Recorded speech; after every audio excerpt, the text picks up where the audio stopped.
Chapter 699, The Situation. 2. The soldier's thoughts shifted.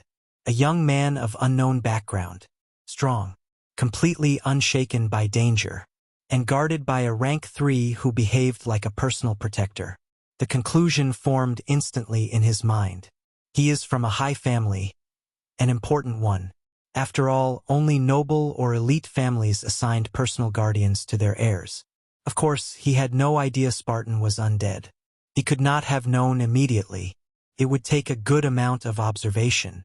Rank 3 advancement changed undead physiology drastically. Their aura became closer to undead races like vampires. The man could sense Spartan was powerful and had a strange aura, but not an inhuman one. Michael did not let the silence drag. If they did not come through the Federation gates, he said at once, then it can only mean one thing. The soldier's eyes narrowed. What? They have their own gates, Michael replied quietly. The demonic supernaturals opened their own way into hell. For a heartbeat, nothing moved. Then the soldier's face twisted with hate. His fist slammed into the ground again. Boom! The strike was harsher than before. The red sand blasted outward in a ring. Cracks tore across the hardened earth, racing in all directions. The Starborn jerked back on instinct, armor tightening around their body. The faint light along their plating brightened as defensive patterns formed. They kept their distance now, very firmly. Yet at the same time, a strange relief flickered in their molten silver eyes. So the first floor is chaos now. Good thing I did not go down there. Michael watched the spreading cracks under his boots and did not move. His expression remained calm, but his thoughts were not. If demonic supernaturals had their own gates into hell, this was no longer only Aurora's problem. It affected every race that used these floors to train. He exhaled slowly. Why the first floor, though? If they only wanted destruction, there were simpler paths. So why start from there? The same thought formed in another mind at the same time. Michael and the soldier turned to each other together. They spoke almost in unison. The demonic supernaturals only have a gate to the first floor, Michael said. If they had gates to the other floors or to Aurora itself, the soldier added, they would have already unleashed demons directly on our realm. Michael finished the line of thought calmly. They would not need to stage a large-scale attack on the first floor and declare war on the Federation as a whole. The soldier's jaw tensed, but his eyes grew clearer. So this is both their limit, he said slowly, and their opening move. Michael's gaze drifted toward the distant horizon of red sand and crimson sky. He did not speak at first. The soldier pushed himself to his feet, dust sliding off his scorched armor as he steadied his breathing. Then what we need to do right now, he said firmly, is stop the demonic supernaturals from holding the Federation gates. He clenched his fists, ready to move. Michael raised a hand. That is not the only thing you need to worry about. The soldier froze mid-step. What? He asked, confused. This time Michael did not answer. He turned slightly and nodded at the Starborn. You explain. The Starborn hesitated for a moment, then stepped forward. Their armor folded into a more flexible form, light pulsing weakly beneath. The metal plates, they pointed upward. The 20th floor. The soldier blinked. What about it? The Starborn shook their heads slowly. No demon from above should have been able to descend without being stopped. On the floors above 20 there are guardians. Many races place overseers there. The soldier's expression began to shift. The Starborn continued. And yet, a demon half a step into rank 4 went past all of them, without being stopped. The soldier took 2 sharp steps back. That should be impossible, he whispered. The floors above are fortified. The guardians there. He stopped. His voice dried up. The 3 of them looked at each other at the same time. A cold realization crept into the air. Michael voiced it quietly. Something happened to them. The soldier's face paled as the truth settled. The guardians? The higher-ranked protectors? All of them. Spartan adjusted his glasses. Probably dead, he said calmly. Or worse. The Starborn's shoulders trembled as he started to think clearly now. That there was no immediate danger. The soldier paced once in disbelief, boots crushing the red sand. Beneath him. No. No. Does that mean? Michael simply nodded. Everything was planned? The soldier stopped pacing. The Starborn whispered. And that means the attack on the first floor is not the main event. Michael looked at the sky. It is just the beginning. Spartan fixed his glasses again. Master, he said smoothly. It seems hell has become far more interesting. Michael exhaled slowly. Interesting is one word for it. His gaze fell on the two men, one soldier of Aurora and one Starborn. Survivor. The Starborn swallowed once, then asked the only question that mattered now. What do we do? Going up was entering chaos. Going down meant facing whatever had erased the guardians of the higher floors. Both paths were danger. The soldier crossed his arms, pacing in a tight circle as sand shifted. Under his boots. If we go up, he muttered, we might be able to reclaim the Federation gates. But if something killed the overseers above floor 20, then heading up is suicide. Silence fell again. This time Michael broke it. We go up first. Both heads snapped toward him at once. The soldier frowned.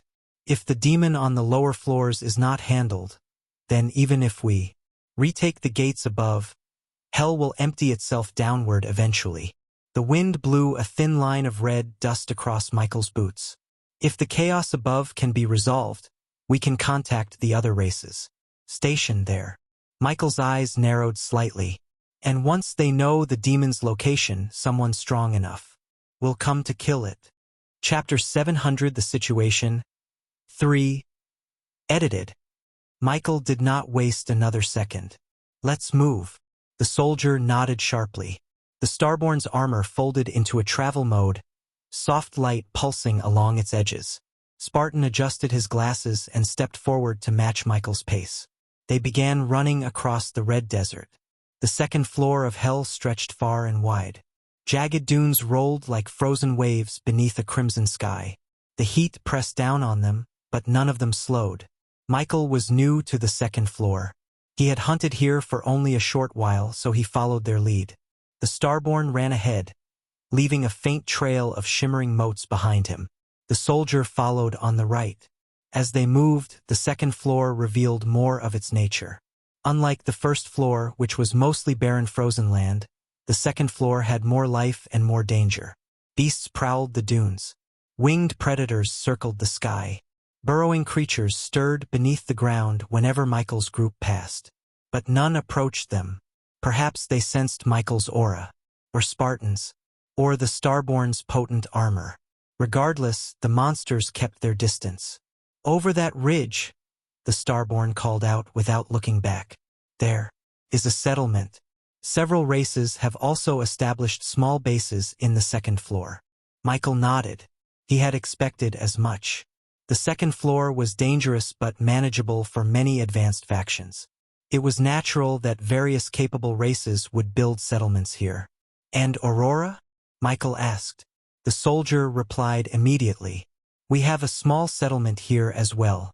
Not very large, but it has direct channels that lead both to the first floor and to Aurora. Then that is where we are heading, Michael said. The soldier nodded and increased his speed. When they reached the top of the next dune, Michael finally saw it. A fortified settlement built with metal and reinforced stone stood nestled between two curved ridges. Faint blue shields shimmered around it, protecting it from the ambient heat and from the monster activity outside. The soldier pointed. There.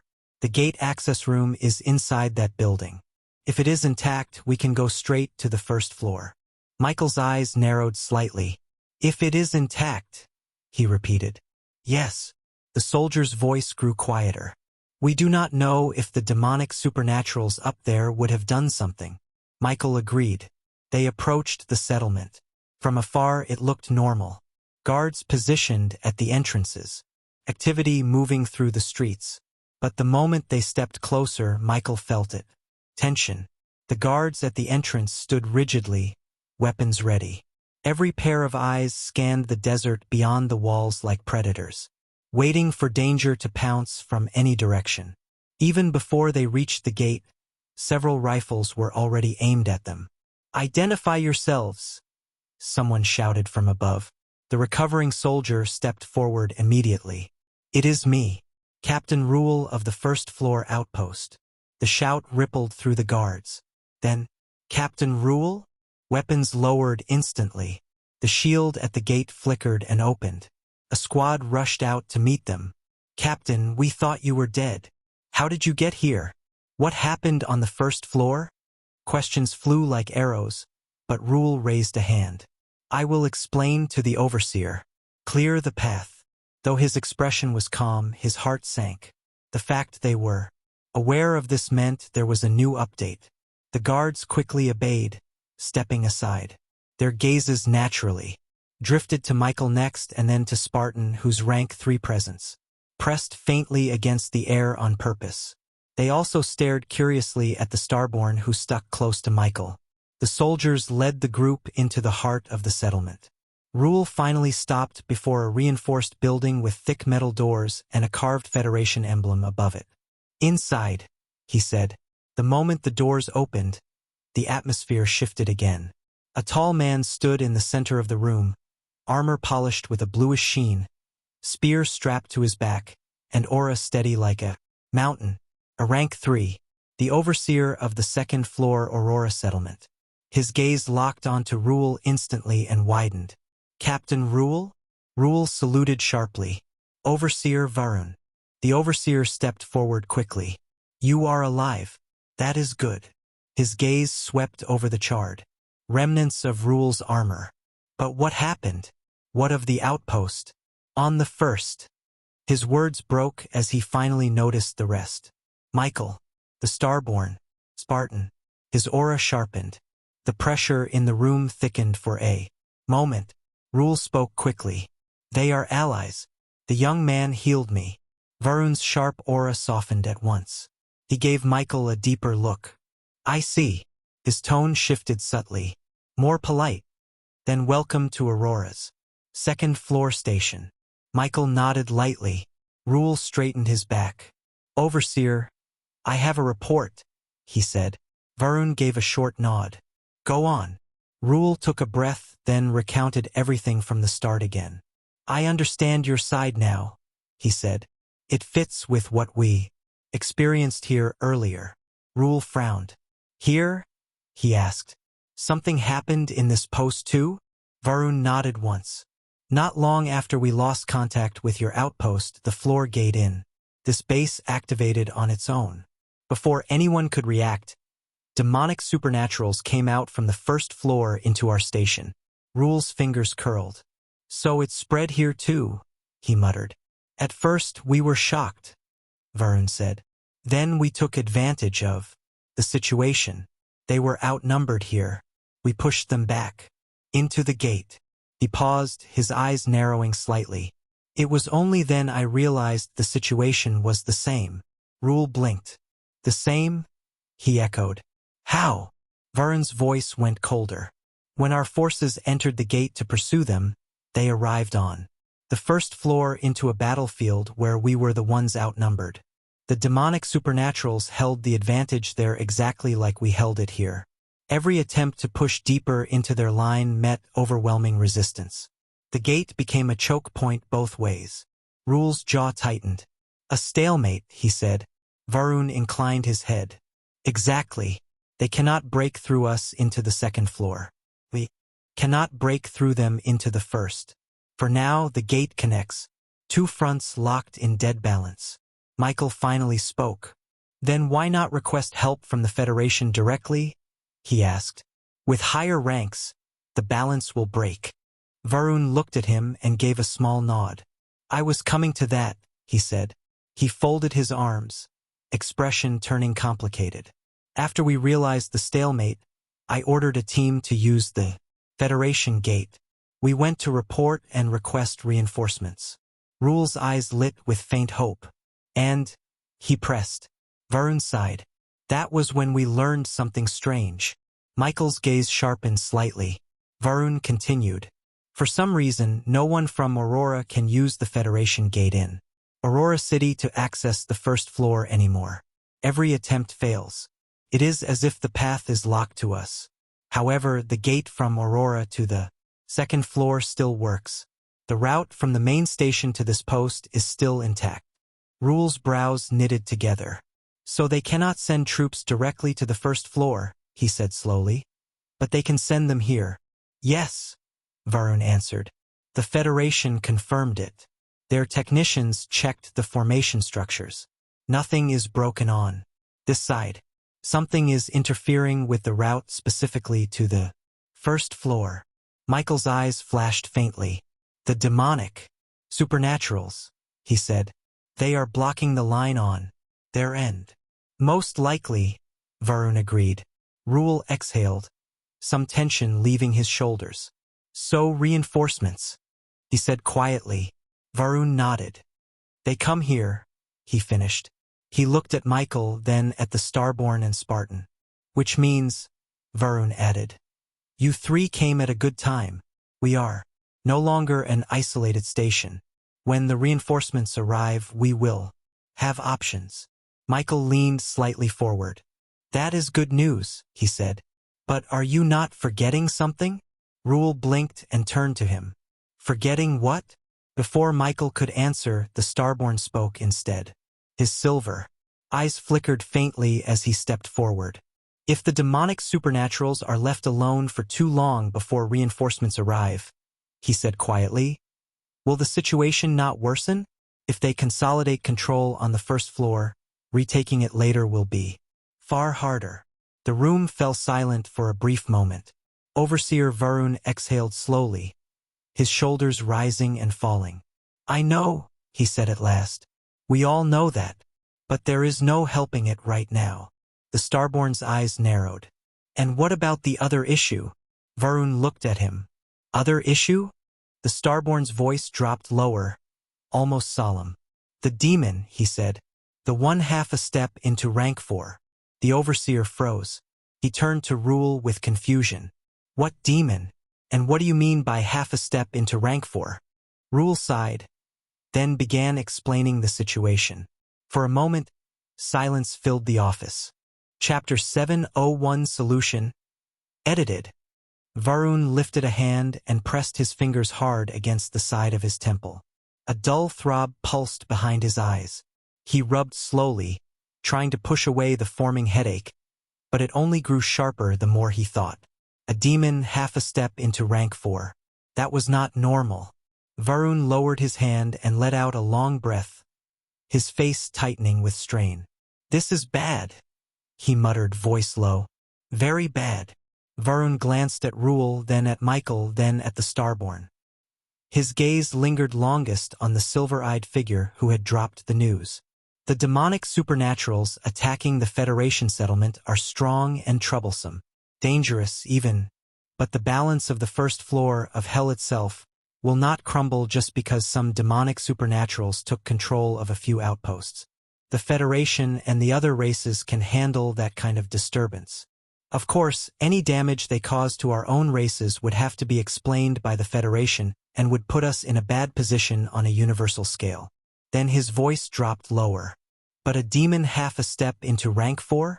That is different. The entire room fell silent again. That is not a level of monster meant to appear anywhere in the first 20 floors. If something like that exists on the first floor, he shook his head. It means something is wrong. The Starborn tilted his head slightly. Does anyone think this might be connected to the demonic supernaturals from your side? That made Varun's frown deepen. He fixed the Starborn with a steady look. Friend, he said, voice controlled. Let's not jump to conclusions. We do not know enough. Assuming a link without proof would only complicate this further. Michael stepped forward before the Starborn could reply. It does not matter what their background is, he said calmly. What matters is this. There are two important things happening in hell right now. Neither is good, and both need solutions. Varun gave a humorless laugh. And what do you suggest? He asked. We know all this. We know the dangers. But what do you expect us to do without help? Even with reinforcements on the way, we're still blind. Michael didn't answer directly. Instead, he turned his gaze to Rule. What is the highest power level you've seen among the demonic supernaturals? Michael inquired. A/N. To avoid spamming words, we'll use rank 4 instead of Emperor class, but keep it in mind in case it shows up in later chapters. They're all still rank 3, Rule said. From rank 4 upward, the lowest floor they can enter in Hell is floor 50, unless they willingly accept suppression from Hell itself. I'm not sure if you know, but if a rank 4 or above forces their way into the lower floors, Hell's rules crush their strength down to rank 3. Their realm will drop temporarily. They won't be able to use some of their abilities. They remain powerful, but not with the insane gap their true rank normally provides. Rule continued. That is why factions don't send rank 4 troops below floor 50. It is inefficient and dangerous. A suppressed rank 4 is still strong, but not invincible. These rules also work on demons. Rule paused after saying that, then noticed Michael was still watching him quietly. Michael spoke again. How many of them do you think there are? Varun's brows pulled together. The Starborn tilted his head. Even Rule blinked, caught off guard by the question. Pardon? Rule asked. How many what? Rank 3 demonic supernaturals, Michael clarified. Estimate it for me. Silence pressed into the room for a moment. Varun looked between the two of them, clearly not following Michael's train of thought yet. Rule hesitated, then answered anyway. On the grand scale of things, rank 3s cannot exactly be called as rare as phoenix feathers, he said slowly. But they are not easily mobilized, either. He frowned, replaying the battle in his mind. From what I saw before I escaped, and with my own rough guesswork, I would say the number of rank 3 demonic supernaturals on the first floor right now should not exceed 60. 60. Rule nodded. Unless, he added, the demonic supernaturals are planning on going to war. Michael did not look surprised. If anything, his eyes simply grew calmer. Not more than 60, he repeated softly. Good. What's good about that? The Starborn asked in confusion, but Michael did not answer immediately. Everyone started to hear strange words coming from him. If I say 5 no for slots per level, then some extra from advancing, 200 doesn't look big, right? No, that still sounds huge. 60? No? What about 80? Asterisk. The frozen landscape of the first floor of Hell stretched endlessly, a wasteland of cracked ice and drifting snow. Where once a Federation settlement had stood proud, now the traces of a brutal clash scarred every surface. Blood stained the snow in long frozen trails.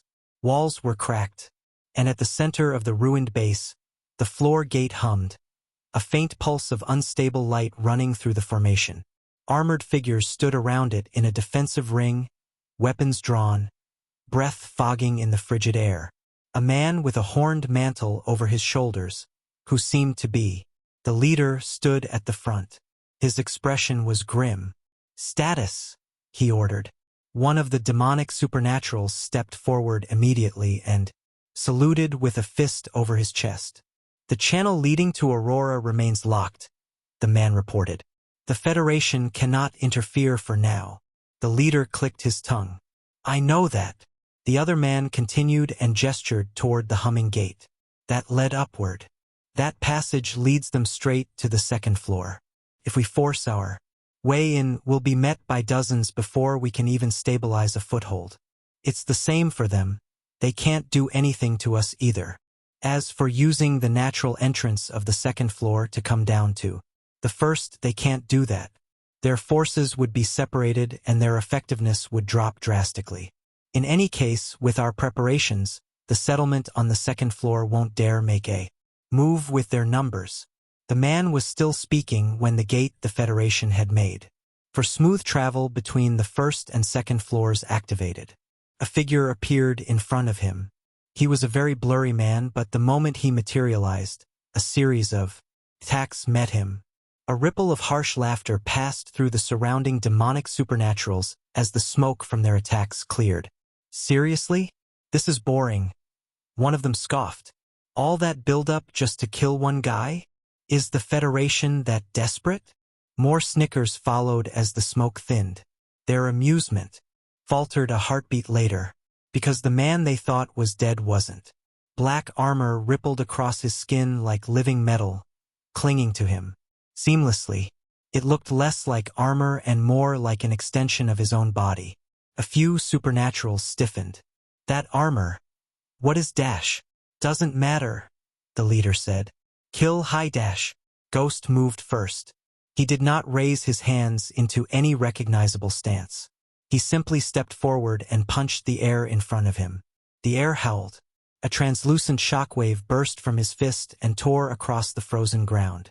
The nearest demonic supernatural barely had time to widen his eyes before the invisible force hit him in the chest. His body left the ground and flew backward like a broken doll. "What the dash?" Before the shock in their voices faded, Ghost punched again. Another wild swing at nothing. Another deafening boom. "Spread out," the leader snapped. The surrounding fighters moved at once, aura flaring as they darted. To the sides, blades lit with energy. Spells crackled in the air. Ghost did not track anyone in particular. He just kept punching. Left, right, down. Wild swings. Every punch shook the surroundings.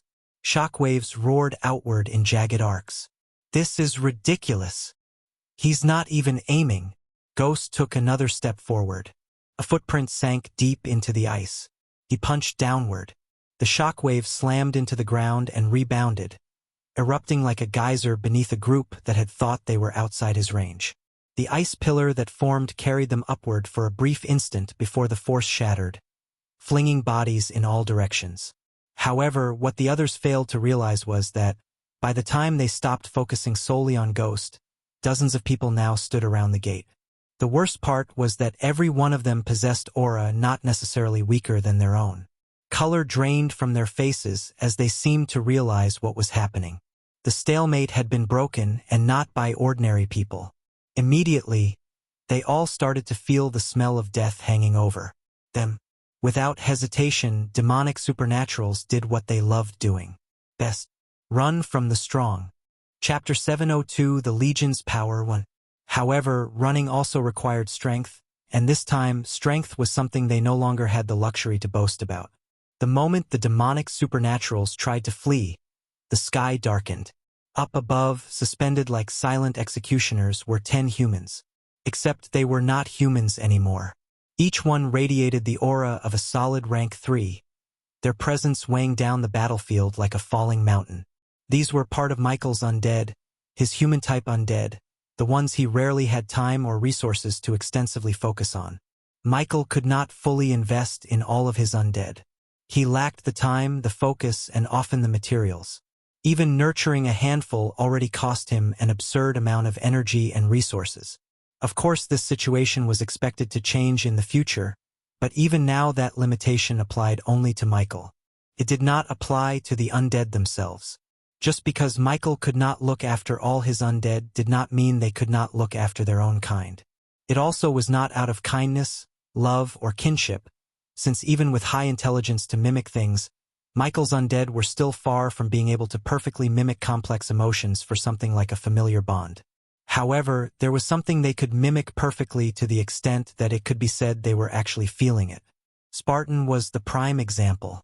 As one of the closest undead to Michael during study sessions, Spartan had learned a lot. He even understood some things better than Michael at times, and they traded knowledge back and forth through the memory infusion skill he got from Jester, who got it from the evil cultivator Li Fong.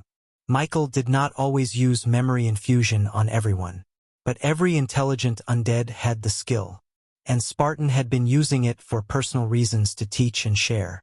Regardless of the creature race or type, even the ones that were not active, there were rarely races in the universe that did not want more strength. Undead were a prime example of creatures that could stay perfectly still to the end of time and also get actively involved in increasing their strength. Spartan was part of the latter, except unlike other undead that did it bloodily, thanks to Michael's nurturing and other things related to him, Spartan as an undead had come to see knowledge as his way to greater strength.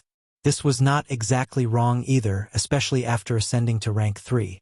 The feeling of wanting strength did not necessarily have anything to do with protecting Michael as a master, but with the instinctive drive of any intelligent creature to want perfection. Since knowledge was one way Spartan sought to make himself stronger, he created a quiet, terrifying network of shared information, an internal library of magic, battle tactics, and spell harmonization between the undead he could utilize. So now the question became, what happens when 10 strong rank 3 beings, each with refined coordination, shared magical knowledge, and perfect synchronization, cast a spell together? The answer: a disaster. A colossal trap formation snapped into existence above the settlement. Magic hummed through the air, and suddenly, boom, a dome sealed the entire settlement. No one could leave, and no one could enter. It was so strong that even the void could not be utilized. The demonic supernaturals felt it instantly. Their escape route vanished in an instant, like a door slammed shut. Behind them, panic rippled through the crowd. What is this? No, the exit. Why can't I move past the boundary? It was too late. The battlefield was now a sealed hunting ground. A cold realization gripped every demonic supernatural present. If we want to live, we fight, someone shouted hoarsely. Another snarled in agreement. This is not the time to hide your strength. Use everything you have or we die here. Fear twisted into frenzy. In the next breath, mana exploded across the ruined settlement. Flames flared. Frost crawled. Dark curse energy thickened the air. Every demonic supernatural there unleashed their full power, no longer conserving a thing. A large group broke away from the main cluster and shot toward the sky. Hit the casters, their leader roared. Drop them and the dome will crumble. It was a basic principle anyone who used large-scale magic understood, unless it was a pure array or a formation anchored into the terrain. Sustaining a spell of this scope usually locked the casters in place. The larger the magic, the more it pinned the user down. Even if they could still move, it would be sluggish and restricted. The dome that had sealed the settlement was huge. The 10 undead floating high above it were outside the barrier, but every demonic supernatural knew the logic. Kill the casters. Break the spell. Escape. They hardened their resolve and shot up in a tight wedge formation. Aura blazing. However, they never reached their target. Something massive crashed into them from the side. A blur slammed through the lead attackers like a meteor, tearing their formation apart in an instant. Several figures spun away, coughing blood that turned to mist in the freezing air. The blur slowed. A giant wolf stood in midair, eyes burning with cold intelligence. Power radiated from its body, dense and oppressive. Wolf? Someone stammered. Before they could rally, shapes pulled themselves out of the wolf. They were black figures with hollow, glowing eyes. Their presence surged, each one carrying the clear, heavy weight of rank 3. What is TH? The wolf, who was actually Prince, looked at the demonic creatures. He attacked as if they were already dead while wondering what to do with them. Turn them into soul puppets or use them as study materials. Both options looked good to him. Meanwhile, somewhere else in the settlement was a different battlefield. Michael watched Ghost and an old man standing at a far distance. A hunched figure in tattered robes. Long white hair drifting in the cold wind. A gnarled staff planted casually at his side. He did not move. He simply stood there watching the carnage. Yet the air around him bent. Michael narrowed his eyes. Sirs. His voice was calm, almost too calm. That old man. Tell me he is rank 3.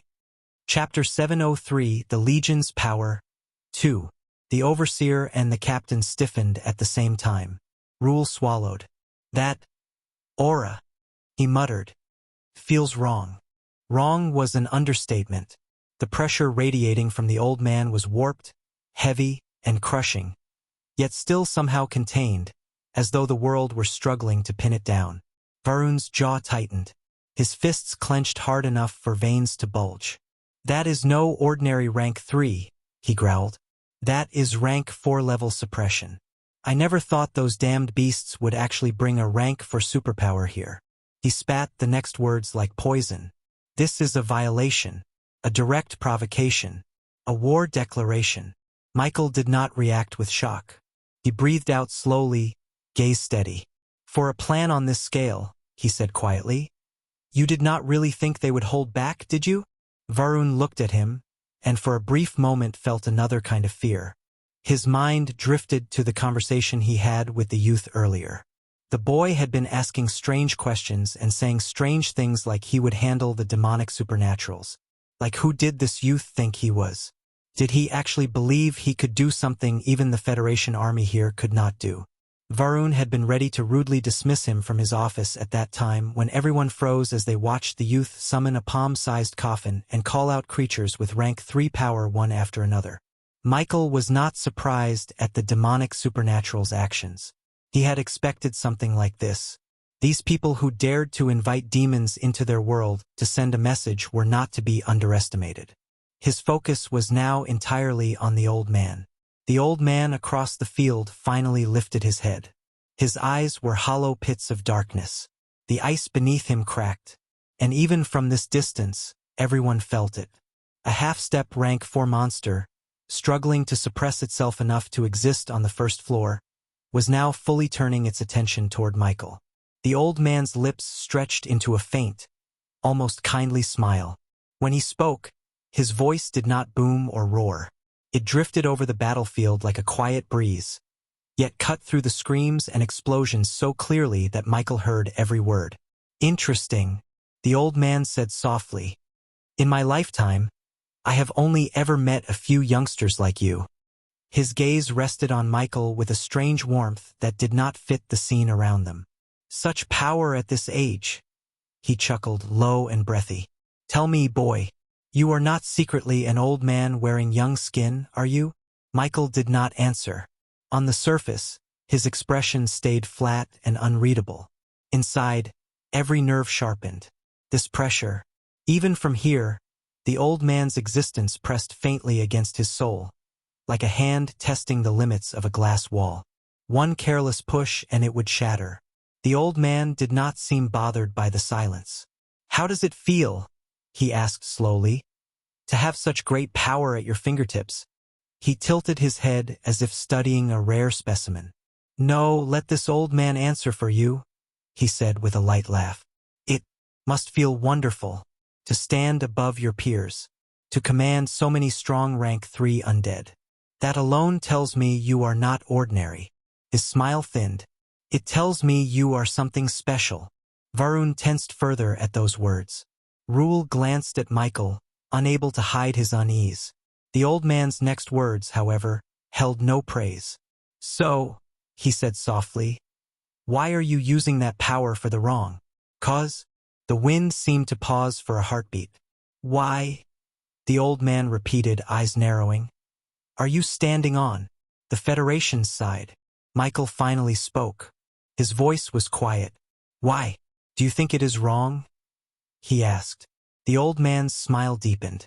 Of course it is wrong, he replied gently. The Federation does nothing but put chains on beings like us. His gaze slid over the broken walls, the frozen corpses, the swirling spells in the distance, then came back to Michael with an almost pitying calm. Tell me, boy, is this how we are supposed to live? Registered, restricted, measured like livestock, used as weapons when convenient, discarded when not. Where is our dignity in that? Varun's expression twisted. Rule's hands clenched by his side. Michael cut in before either of them could speak. So how should we live? He asked. The old man's eyes brightened. The single word he caught onto was small, almost casual. Even Varun and Rule felt it. Their backs went rigid. They were not confident they would survive what was unfolding here, but the idea of Michael shifting toward the demonic side made a colder fear creep into their chests. They didn't know his age, but they could tell for such that he was in his early 20s at most. How bright was this person's future? They didn't know, but they knew. Couldn't be underestimated. The old man, in contrast, looked delighted. He took a small step forward. The ice beneath his feet cracked softly, as though the world adjusted around his presence. "How should we live?" he repeated. "Freely, without collars, without some distant council deciding which power we can use, which law we can touch, which path we can walk." His tone stayed mild, but every word carried weight. "In my generation, those born with dangerous talents were either turned into tools or quietly erased. For stability, for balance, for peace." He chuckled darkly. His eyes narrowed as he studied Michael's face. Varun's jaw clenched. "Do not listen to him," he hissed under his breath. The old man did not even glance his way. "Boy," he continued, "you are at an age where most are still figuring out what element they are compatible with, and yet you stand here with dozens of rank 3 creatures under your command. You have the potential to reach far above this level, far above the Federation's leash." Chapter 704, The Legion's Power 3. "And for what?" he asked. "For them? For people who will fear you the moment they understand you? People who will classify you, regulate you, and perhaps lock you in some research facility if your existence ever feels too unstable." Rule's face went pale. He knew enough about the Federation to know those words were not entirely empty. Michael's gaze did not waver. "Is that what you think I am doing?" he asked quietly. "Standing on their side?" The old man smiled again. "I think," he said, "you have not yet chosen a side at all. You are experimenting, testing your strength, seeing how far you can go within their rules before you outgrow them." He spread his arms slightly. "I am simply telling you that there is another path. A path where people like us decide our own limits, where we are not punished for being stronger." "And what is that path?" Michael asked. "The greater path these fools call demonic," the old man answered without hesitation. He tilted his head. "You see it too, don't you? The hypocrisy. The Federation calls our kind demonic because we reject their control. Yet when they need power, they can do worse. Tell me I am wrong." Michael did not answer, because on some level he knew the last part was not a complete lie. There was no great power that had not dirted its hands, and this did not have to be related to the supernatural. Varun took a step closer to Michael, voice low and tense. "Whatever he is saying, remember this," Varun said.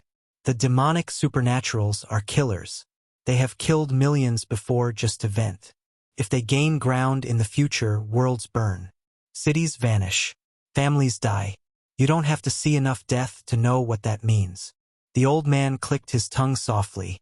"Ah, Federation rhetoric," he said. "Always the same story. If you don't obey us, the universe will collapse." His eyes sharpened as they locked back onto Michael. "You are a necromancer," he said. "Your very existence makes ordinary people uneasy. Do you really think they will allow you to keep rising forever? That they will accept you without trying to collar you?" He smiled faintly. "We will not ask you to kneel," he said. "We will only ask you to take what you are owed." The air seemed to thin for a moment. Michael looked at him quietly. "So," he said at last, "you think what I am doing is wrong because I am fighting you?" "Exactly," the old man replied. "You are wasting your potential on the wrong battlefield." Michael's eyes lowered briefly toward his own hand. When he lifted his gaze again, his eyes were calm. "Let me make sure I understand," he said. "You call this a wrong cause because the Federation restricts you, because you want freedom, because you want dignity." The old man nodded. "Yes. And to gain that dignity," Michael continued, "your side attacks people who had nothing to do with your personal grudge. You sealed an entire floor." The old man's smile did not fade. "So what?" he asked. "Power is never taken peacefully." Michael tilted his head slightly. "So your version of dignity," he said softly, "is trampling everyone weaker than you along the way." The old man's eyes narrowed. "Careful, boy," he said. "You are not weak. You belong on our side of that line." Michael gave a small, almost imperceptible smile. "That," he replied, "is exactly why you are wrong." Rule and Varun both stiffened, something in their chests easing even, before they fully processed the words. The old man's expression cooled. "Oh?" he asked. "And what side do you think you stand on?" Michael answered without raising his voice. "On my own," he said. "Not yours. I help where I decide. I kill who I decide. I am not changing that because you are trying to dress selfishness up as dignity." He lifted his hand. Far away, Ghost slowly turned his head toward the old man, as if awaiting permission. Michael's eyes stayed on his opponent. "You want freedom," he said quietly. "I understand that. I even agree with parts of what you said." His gaze hardened. "But if your freedom means turning everyone else into corpses and fuel, then you are not asking for dignity. You are only asking for a different cage with you holding the key. Besides, you people put my loved ones in danger with your existence." For the first time, the old man's smile faded completely. The air around him trembled. "Interesting," he murmured. "Truly interesting." His eyes gleamed.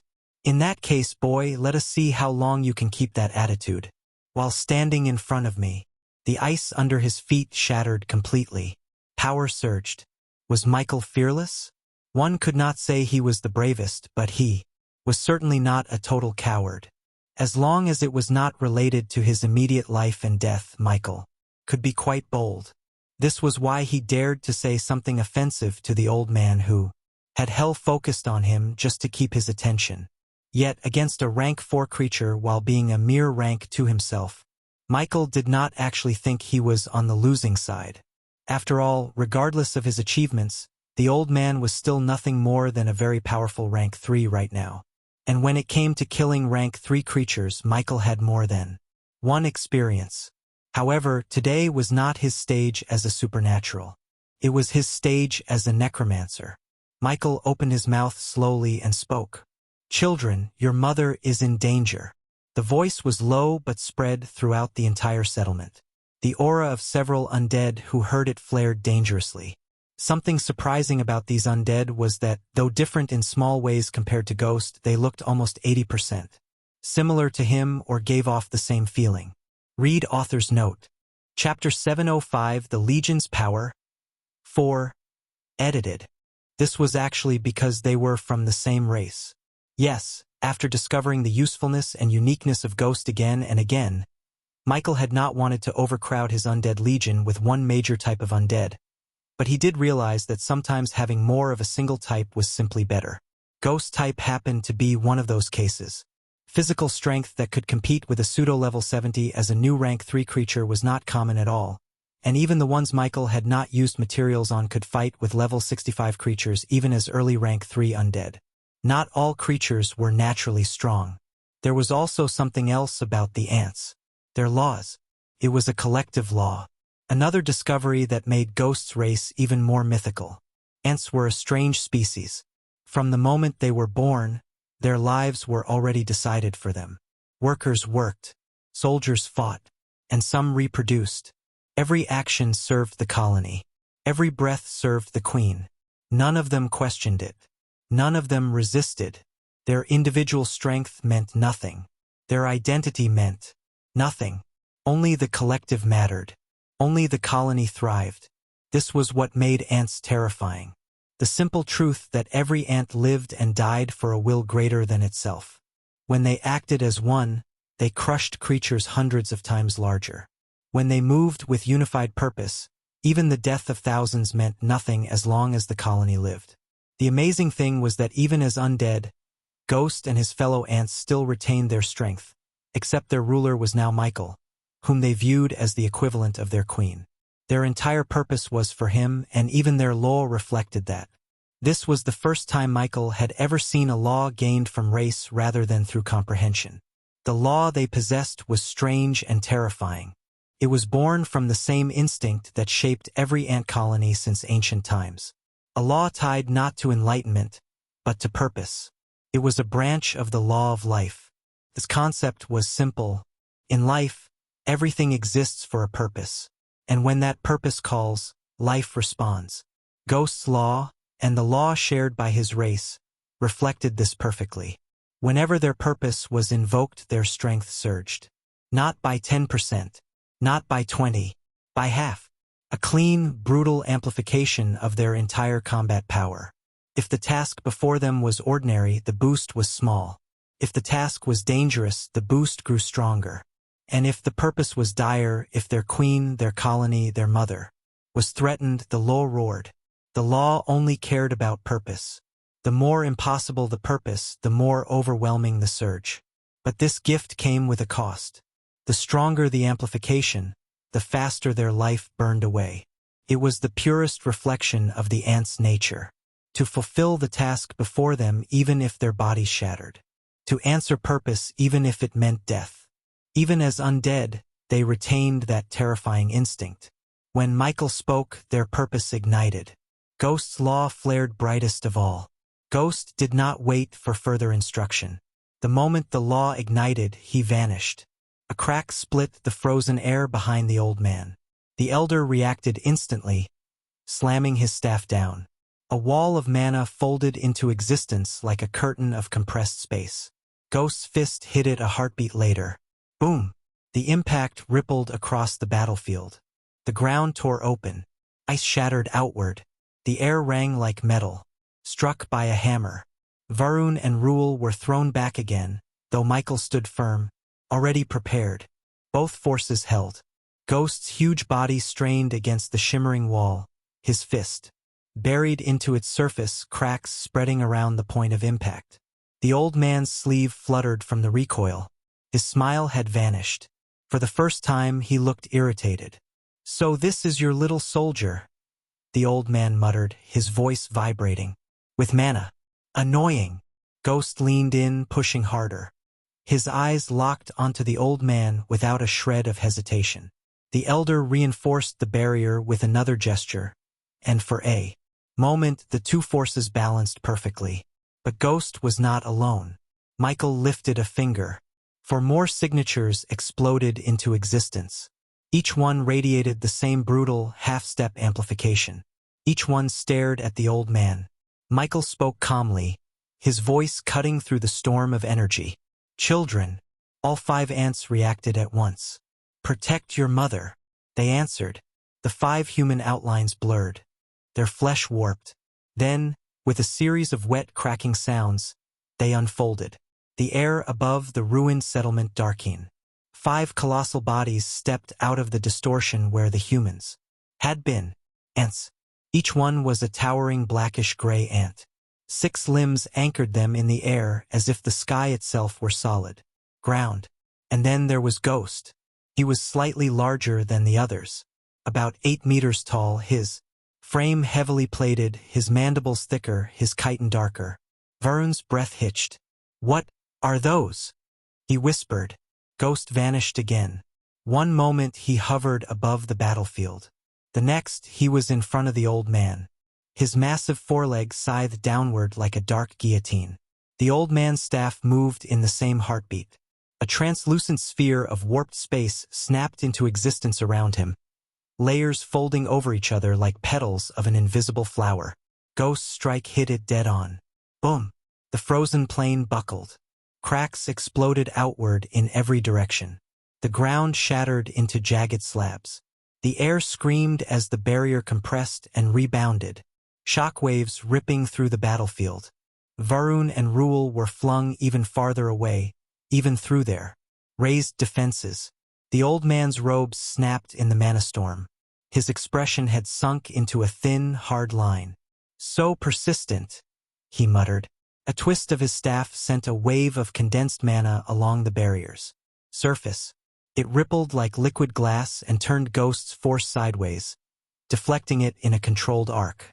Ghost's massive body was flung backward, carving a trench in the sky, with raw pressure alone. Before the old man could follow up, 3 more presences crashed in. Chapter 706, The Legion's Power. 5.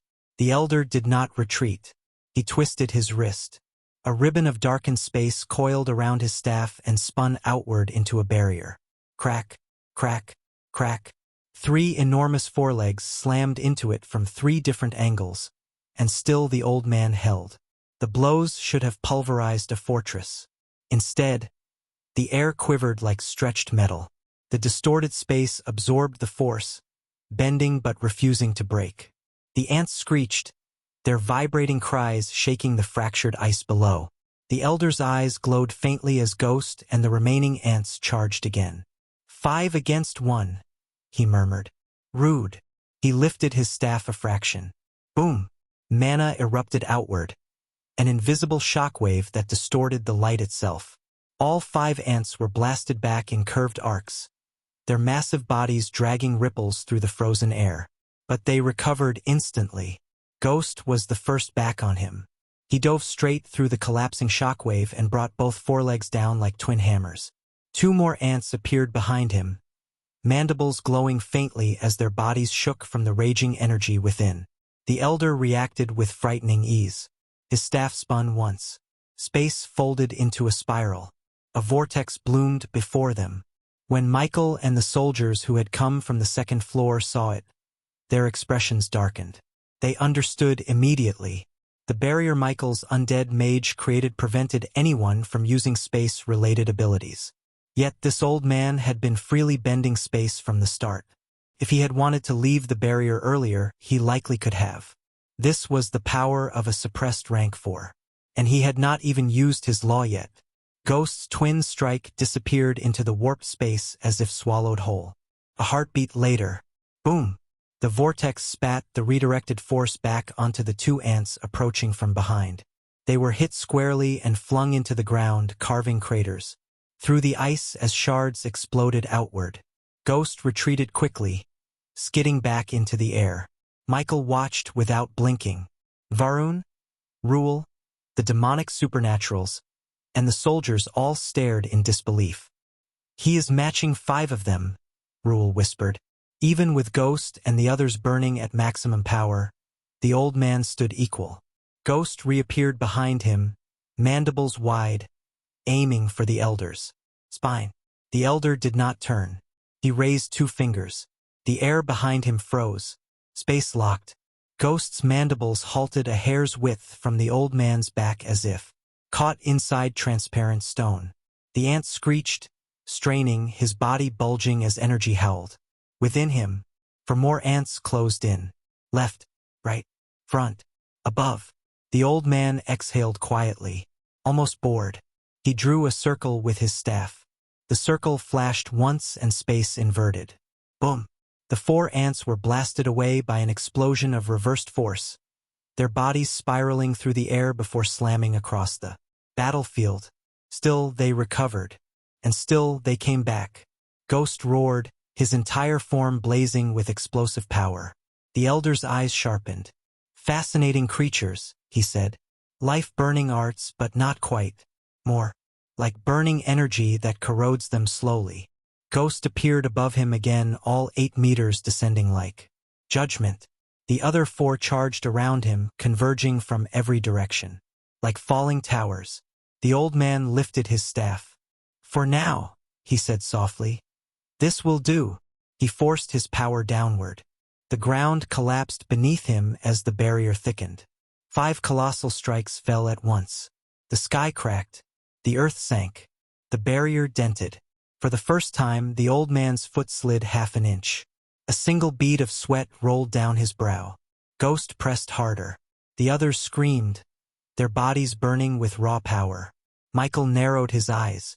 So this was the strength of a half-step rank 4 even while suppressed. He had not used his law or any of the abilities exclusive to rank 3 or rank 4. If the demon on the 20th floor was this strong or even stronger, then the real threat was unimaginable. But just as the old man was not going all out, Michael was not either. These were only 5 ants. He still had dozens of rank 3 undead ready.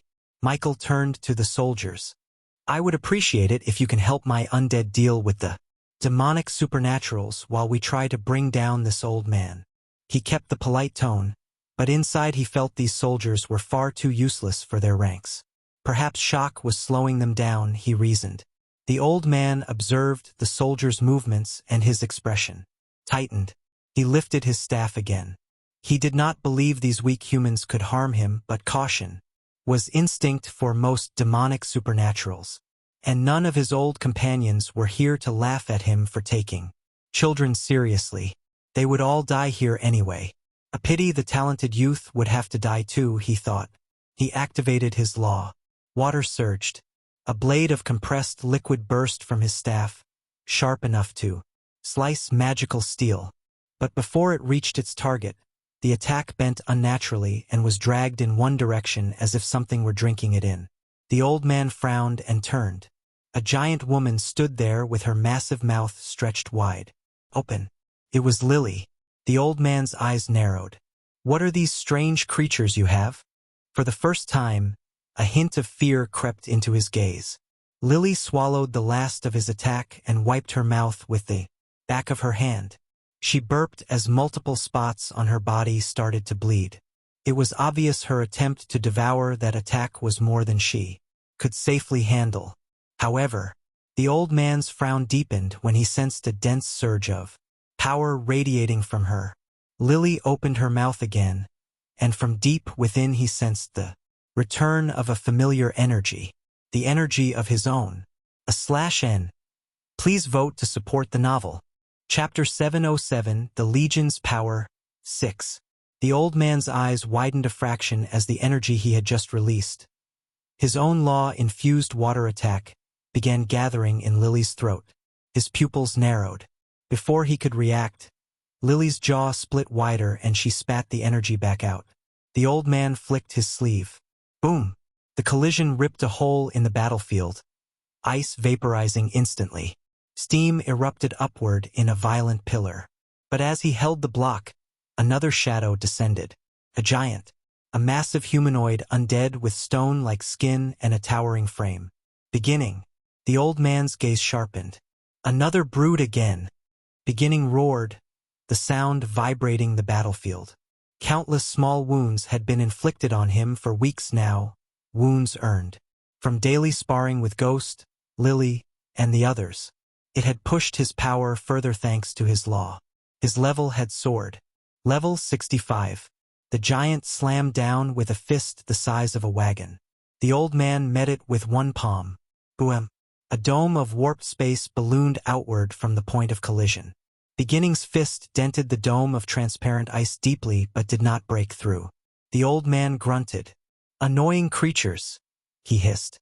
Beginning's other fist struck. Then his knee. Then both arms. Rains of blows. Each one strong enough to crush a weaker rank 3 entirely. The elder held firm, but his robes fluttered violently and cracks appeared in the ice beneath him. And then Prince moved. 5 shadow bodies stepped forward. 5 demonic supernaturals, or what remained of them. The old man saw them and scoffed. You think these scraps will? Boom. One exploded. The old man's barrier shuddered. Before he could stabilize. Boom. Boom. Boom. 3 more detonations hit. The spatial barrier warped violently, ripples distorting the very air as a hole appeared. The old man's eyes widened in genuine shock. These. He raised his staff, but the 5th puppet was already at his feet. Prince's command echoed through the battlefield like steel. Detonate. Boom. A pillar of light and mangled space erupted upward, swallowing the old man whole. Beginning was hurled backward by the shockwave. Even Ghost and the ants staggered in midair. Steam. Frost. The explosion carved out a crater hundreds of meters wide. The battlefield fell silent for a heartbeat. Michael did not blink, because inside the storm of light, a voice growled. You troublesome brat. A silhouette stepped out, slowly, tattered, bleeding, but alive. The old man's entire right arm trembled violently. His sleeve burned away from the blast. Spatial distortions flickered uncontrollably around him like broken glass. He was injured, badly, but not defeated. He raised his head, and for the first time since he appeared, he looked murderous. His gaze locked onto Michael. I see, he said softly. His voice was hoarse, threaded with pain and rage. I was mistaken. The air around him rippled as space tried and failed to stabilize. Tiny fractures of warped light flickered at the edges of his body like broken glass. On a normal day, he muttered almost to himself. Even suppressed I would not have been pushed this far. To think some brat from nowhere would bring me to this state. He inhaled slowly. Mana surged. But that is the problem with your kind, he continued, eyes never leaving Michael. Necromancers. As long as you exist, the rest will keep moving. He lifted his staff. The tip pointed straight at Michael's chest. Varun's heart lurched. Move, he shouted. But his voice felt slow and distant. The old man's expression hardened into cold decision. First rule of killing necromancers, he said. You cut off the head. Water and space twisted together at the tip of his staff. Liquid, clear and serene at first glance, but within it countless tiny spatial blades spun like invisible teeth. A compressed lance of water law and folded space. He thrust the staff forward. The world seemed to skip a beat. The next instant, the attack was already in front of Michael. Rule's pupils shrank to pinpoints. Varun's mind went blank. Too fast. Michael's eyes narrowed. His hand began to mana gathering. He was not going to be able to dodge. But fortunately he did not have to. Something huge moved. Master! The voice rumbled across the battlefield. Lily. Her massive body blurred, muscles tearing as she forced herself. Beyond her limits, she materialized between Michael and the incoming lance just as it arrived. Her jaw snapped open. The water lance hit her tongue. For a split second it looked like it would pierce straight through the back of her skull. Then her law flared. Devour. The clear liquid darkened as it entered her mouth, fraying apart into motes of twisted power that spiraled down her throat. Spatial shards shredded the inside of her cheeks and throat. Blood streamed from her eyes and nostrils. Lily tilted her head back and swallowed. Gulp. The attack vanished. Varun could not breathe. Rule stared, frozen, at the giant woman now kneeling in front of them, like a bleeding wall. Michael's gaze flicked to her. Lily, he said quietly. She turned her head slightly. One enormous bloodshot eye focused on him. I am fine, she rumbled. More blood trickled from the corners of her mouth. Pieces of her inner flesh slid down her chin as if melting. The old man watched all of this with a growing, simmering fury. You, he whispered. He had aimed to end the fight, to kill the necromancer and let the rest crumble. Instead, a monster had stepped in front of a killing blow meant to erase a rank 2 as casually as stopping a thrown stone. How many abnormal undead do you have? He growled. What kind of twisted collection is this? Michael's expression did not change. You were right about one thing, he said. If you want to deal with a necromancer, you go for the head. His hand rested lightly on Lily's massive arm. Black energy pulsed, once flowing into her body and slowing the bleeding. But you were mistaken about the rest. The old man's eyes narrowed. Oh, Michael looked past him. I am not really a normal necromancer, you see. Chapter 708, Close to Death Again 1. Though he looked calm on the success, calming even those around him, Michael wasn't the same on the inside.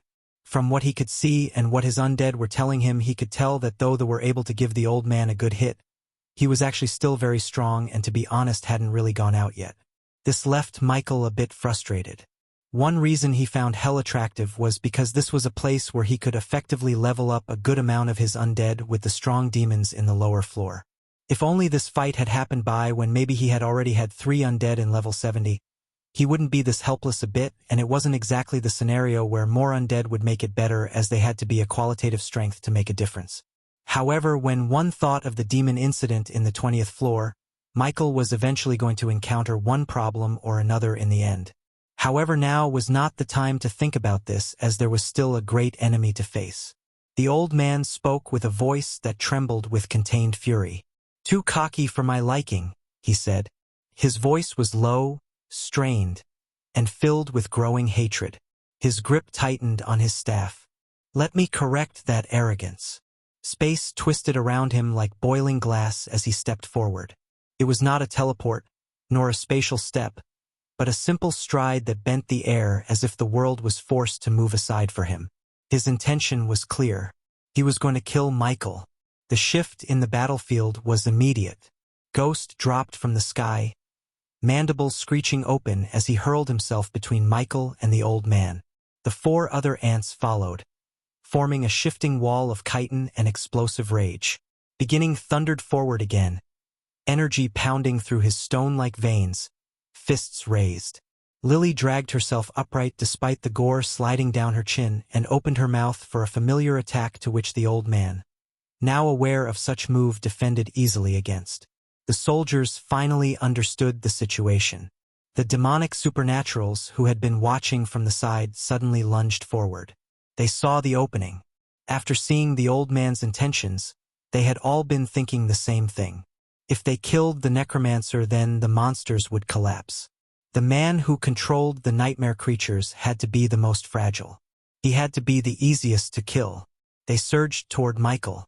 Varun and Rule reacted instantly, roaring at the soldiers. "Hold them back. Keep every one of these bastards away from him." The soldiers snapped out of their paralysis. A few stepped forward, weapons raised. The demonic supernaturals attacked them with brutal force. The clash erupted in a storm of light and blood. The old man saw it. His anger sharpened. "I want to know who can stop me from killing you today." His staff rose. Ghost appeared in front of him with a crack of air. The elder raised 2 fingers. Space froze. Ghost was halted for a moment, locked in midair. The other ants slammed into the invisible wall that protected the old man. Lily charged from the right, bleeding heavily, but still dragging her enormous frame forward with a roar that shook Frost from the sky. Beginning soared upward, flipped his massive body, and crashed down like a falling mountain. The old man met them. A twist of his staff bent space. At rank 3, the more one increasingly grew, the more their comprehension of space became. It is said that there was no place in the universe a god couldn't go to, and even demigod is said to be able to enter different planets in a matter of minutes. Though the old man was suppressed, his comprehension of space was still strong enough to do a lot of things. Though thanks to these necromancer actions he could not escape, they didn't diminish his fighting ability. Ghost was sent spiraling away. Another gesture shattered Lily's footing, sending her skidding sideways. Beginning's fist struck a curved distortion and rebounded with a shockwave that tore open the ground. Yet for every time they were thrown back, they came again. The elder's barrier cracked. Space flickered around him as he struggled to maintain control. He glared at Michael, then vanished. He vanished. A blink. A twist. His staff appeared a meter from Michael's throat. But before he could strike, Michael appeared behind him 10 meters away with a spear in his hand that elongated towards the old man. Phase shift. However, this much wasn't enough to do anything to the old man as he blocked it, but it did make Michael safe for the moment as he dashed away. The staff was also able to pierce the old man a bit, but how much damage it caused was unknown.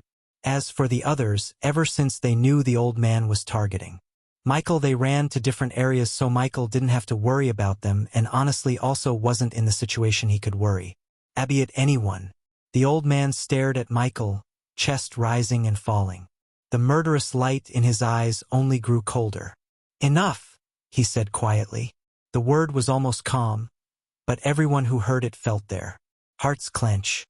He looked down at his right arm, watched the trembling and the unstable spatial fractures skating across his skin like broken reflections.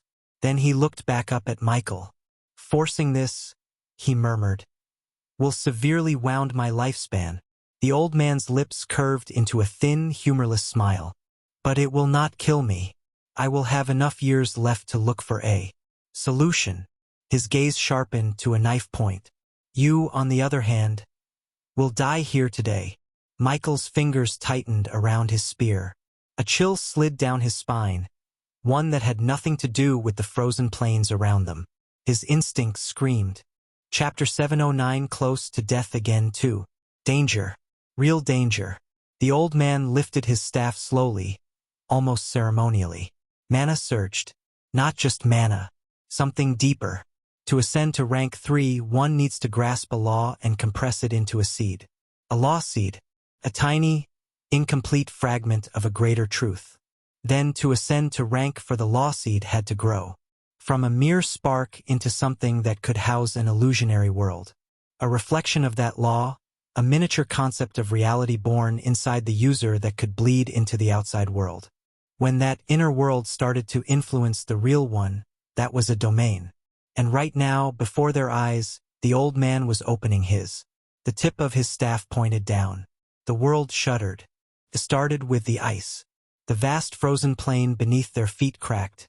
Not in straight lines but in circles, as if some invisible ripple were spreading outward from the old man's position. The sky darkened unnaturally, colors draining out of it until the very air took on a bluish, drowned hue. From afar, Varun's breath caught. The light dimmed as if someone had lowered a veil over the sky. Water seeped through the cracks in the ice. It did not flow as much as appear. It was silent, smooth, and terrifyingly calm. In a heartbeat, the cracks became streams. Streams became rivers. Rivers became an ocean. The entire battlefield dipped, then dropped. Michael's vision warped. For a moment, he saw the real terrain and something else layered over it. A boundless still sea under a sky of swirling liquid glass. Then the illusion snapped into place. The frozen plains vanished. He now stood on a surface of perfectly smooth mirror-like water. It reflected nothing. Not his body. Not the sky. Not the outside world. Just depth. Endless, crushing depth. All around him. Everyone else hung suspended on that same invisible surface. Soldiers, demonic supernaturals, undead giants, and ants alike. Rule gagged, clutching at his throat. I cannot breathe. He looked down in panic, expecting water to rise.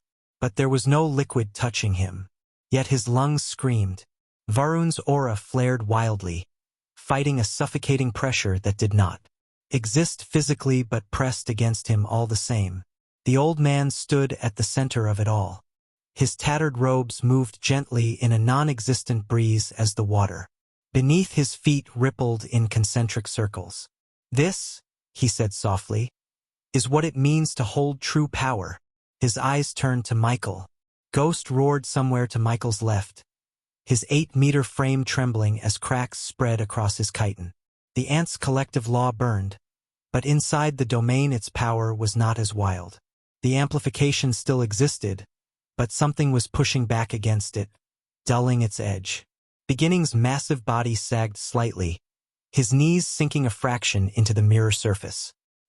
He forced himself upright with a growl, but even his stone-like skin groaned as invisible weight settled on his shoulders. Lily's breathing hitched, black blood turning thin and watery as it dripped from her wounds. It dispersed into mist before it could stain anything.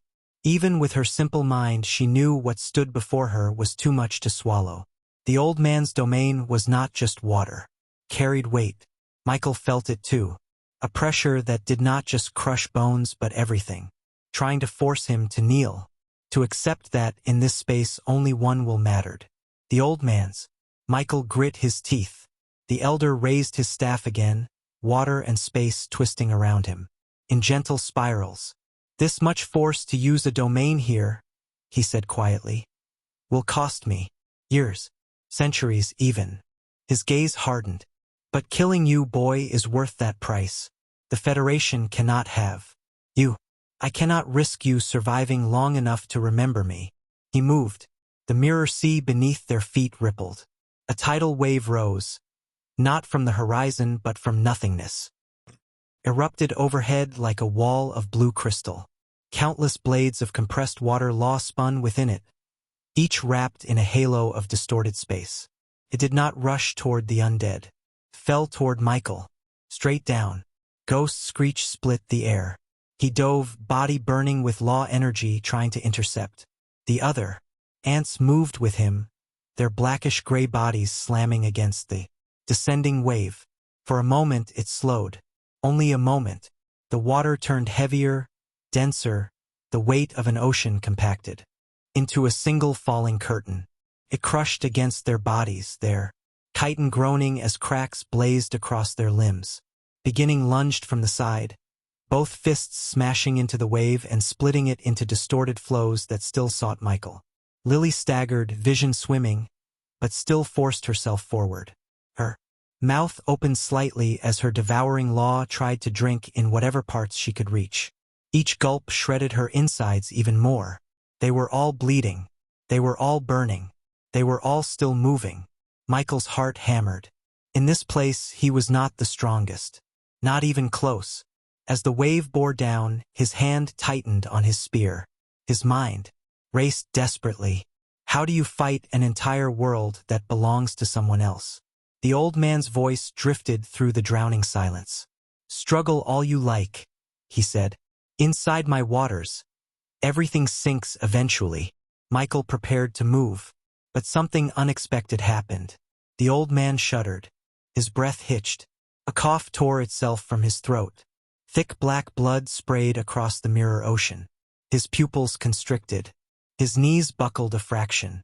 His control over the domain flickered like a dying candle. A ripple spread across the false sea. The crushing pressure weakened for a heartbeat before surging again. The old man wiped his mouth, saw the black blood, and hissed. What's this? The old man said in confusion as he sent his senses deep into his body.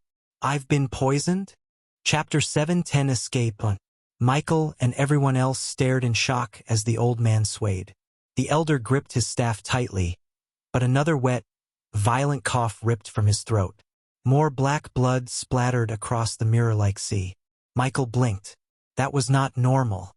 He had expected the domain to crush them, but he had never imagined the old man would suddenly weaken like this. His first thought was the natural backlash from forcing a rank 4 domain inside Hell's suppressive rules. But he quickly dismissed that. No, it did not add up. The old man was experienced. Someone who had lived long enough to reach rank 4 would know exactly how far he could push himself. He had not entered this domain blindly. Something else was at work. Another cough racked the old man's body. This time he staggered 2 steps, the surface beneath him rippling outward in unstable waves. His aura flickered again, breaking like a cracked lantern struggling against the wind. Michael's eyes narrowed. Then a thought struck him. His spear. The Venom Fang spear. He replayed the moment of contact in his mind. Even though the old man had later blocked the strike that followed phase shift, the spear had still touched his spatial barrier. And Venom Fang was not a normal weapon. Even the Awakener system marked it with a dangerous appraisal thanks to its nature. It was capable of producing extremely potent poison. Rank 3 creatures needed extraordinary rank gear to properly assist themselves. Venom Fang was at the peak of extraordinary rank. That level of poison could, perhaps, potentially hurt even a rank 4, especially one who was already tearing himself apart by forcefully unleashing a domain. Michael realized the truth. The domain itself was accelerating the poison. The old man seemed to finally understand something as well. His hand trembled as he pressed it against his chest. He sent his senses inward, tracing his veins and meridians. His face grew darker with each passing second. The rank 4 elder coughed again. More black blood dripped from the corner of his lips. His domain wavered. The mirror sea beneath their feet cracked, light flickering through the surface. The old man's eyes, previously sharp with murderous intent, now widened in disbelief and fury. Poison? From you? His gaze snapped to Michael. Michael did not respond, but his body, now able to move, was already in a stance. The elder snarled, voice trembling with wrath and confusion. What kind of spear is that? How is its poison so potent? Even suppressed, this should not be possible. His fingers trembled around the staff. He staggered again. The domain dimmed visibly. Waves of pressure lessened, giving the undead a momentary breath. Michael could see it now. The old man was not only fighting them. He was fighting the poison ravaging his body from the inside. And because he had opened his domain, it was killing him faster. A slow, dawning realization settled in Michael's chest. Maybe they could win. The old man spat another mouthful of dark blood onto the sea. His aura shook violently. You dare poison me? You insignificant brat. The domain cracked again. And for the first time since the fight began, the old man looked afraid. The mirror sea trembled. The old man's domain fractured again, cracks of pale light splitting across the surface like shattered glass. Ghost felt the pressure weaken by a fraction. His mandibles clicked, a sharp screech bursting from him as he lunged forward again. Beginning steadied himself, stone muscles tightening as the invisible weight lifted from his shoulders. He took one step, then another, then hurled his entire massive frame at the elder. Lily, swaying, bleeding, half delirious, still forced herself upright. Her mouth opened and closed with effort as she tried to ready her devour ability again. Even the ants behind Ghost moved with renewed vigor. The old man's feet dragged lightly across the mirror sea. His eyes twitched. His grip trembled. His staff, once steady as a pillar of reality, now shook violently. Another burst of black blood erupted from his lips. The domain rippled, then shattered. The illusion broke apart like fog under sunlight. The mirror ocean dissolved. The sky brightened. The frozen plains reformed beneath their feet. The suffocating pressure vanished in an instant. Everyone gasped as air rushed back into their lungs. Rule stumbled, nearly collapsing. Varun steadied himself, eyes wide in disbelief. The demonic supernaturals, who had been preparing to strike at Michael the moment he weakened, froze where they stood, suddenly unsure whether they were witnessing victory or imminent death. The old man's knees bent as he landed back on the real battlefield. His chest heaved. His aura flickered like a dying flame. Michael stared at him. Even with the domain gone, even with strength returning to everyone, the old man should still have been terrifying. A rank 4, no matter how wounded, was not supposed to look like this, but the poison was eating him alive. Ghost landed first. His enormous foreleg hammered down at the old man. The elder swung his staff and diverted the blow, but this time the barrier shook, bending inward. Beginning arrived from the opposite side, fist thundering toward the elder's ribs. The old man stepped back sharply, but not fast enough. Crack. Beginning's knuckles grazed his side. The old man recoiled, blood spraying as the poison flared wildly from the open flesh. He hissed, clutching his ribs as the darkness spread along his skin.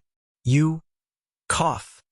Actually dare push me this far?" he snarled. A roar came from behind him. Lily came from the left as her massive shadow fell over him. The ants circled like predators. Prince stepped through the air, 5 new shadows forming behind him.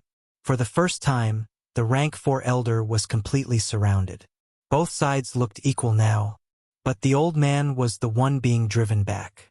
Ghost crashed in again, his forelegs smashing into a spatial wall that bent inward like soft metal. Chapter 711 Escape 2. Edited. Beginning's fist followed, hammering the same spot. The old man gritted his teeth as fractures spread through the invisible shell. Lily's shadow loomed from behind, her mouth opening and closing in a broken rhythm as she forced her damaged body to move. Prince's new shadows seeped outward, 5 more puppets forming, this time also from the demonic supernaturals that had already fallen. The old man's eyes flicked around the battlefield. Ghost. Beginning. Lily. The ants. The puppets. The human soldiers. The remaining demonic supernaturals. And Michael. His jaw clenched. Another tremor ran through his body. Poison seethed through his veins like molten tar. He understood. If he stayed in the middle of this circle, he would die here. There was no more dignity in this fight, only the cold calculation of survival. The next moment, something changed in his gaze. The murderous light did not fade, but it cooled, hardened. Then he turned his back. Ha! Varun froze.